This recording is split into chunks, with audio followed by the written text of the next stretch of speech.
Today, millions around the world will set aside 60 minutes to observe Earth Hour in support of climate change awareness. Eskom is also calling on South Africans to switch off. The utility spokesperson, Khulu joins us now. Good morning to you and thank you so much for joining us.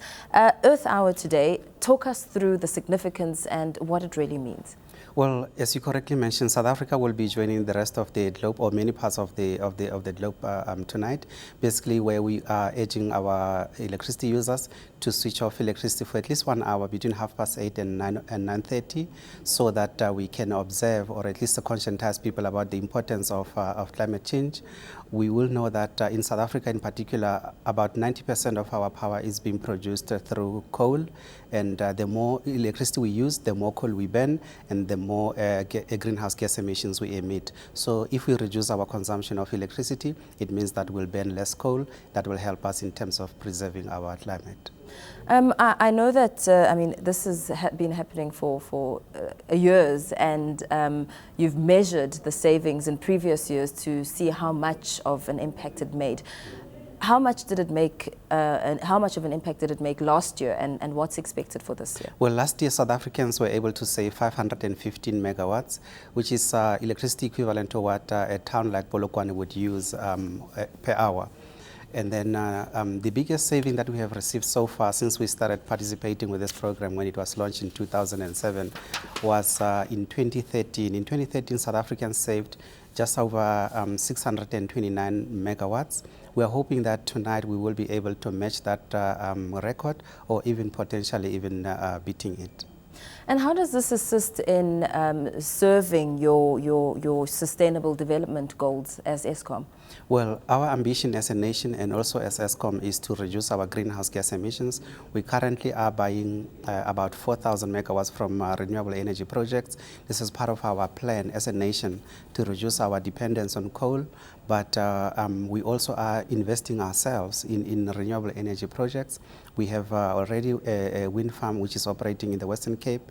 We are also in the process of seeing if we can build another 300 megawatts of wind facilities in the Northern Cape.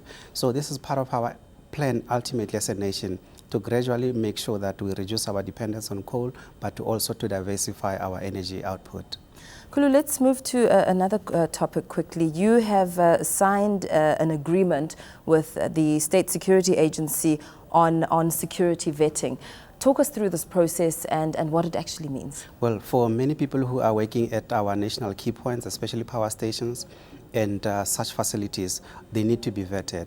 So this process is actually going to almost give the authority to Eskom to do the vetting internally so that we can fast-track the process.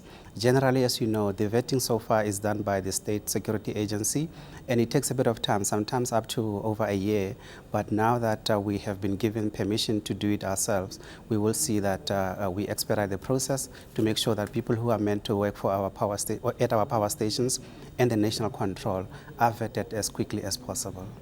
And hopping on to another really contentious, burning issue for Soweto residents, the prepaid meter debacle.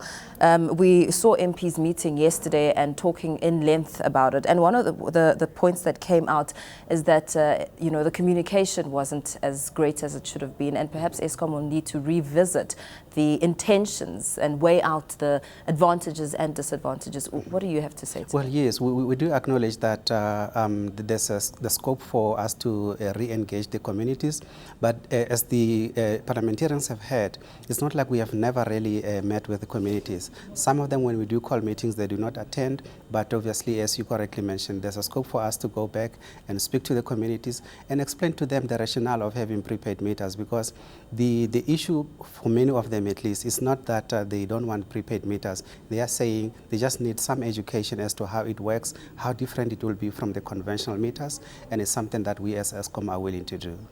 Okay, thank you for your time. That was the Eskom spokesperson, Khulu.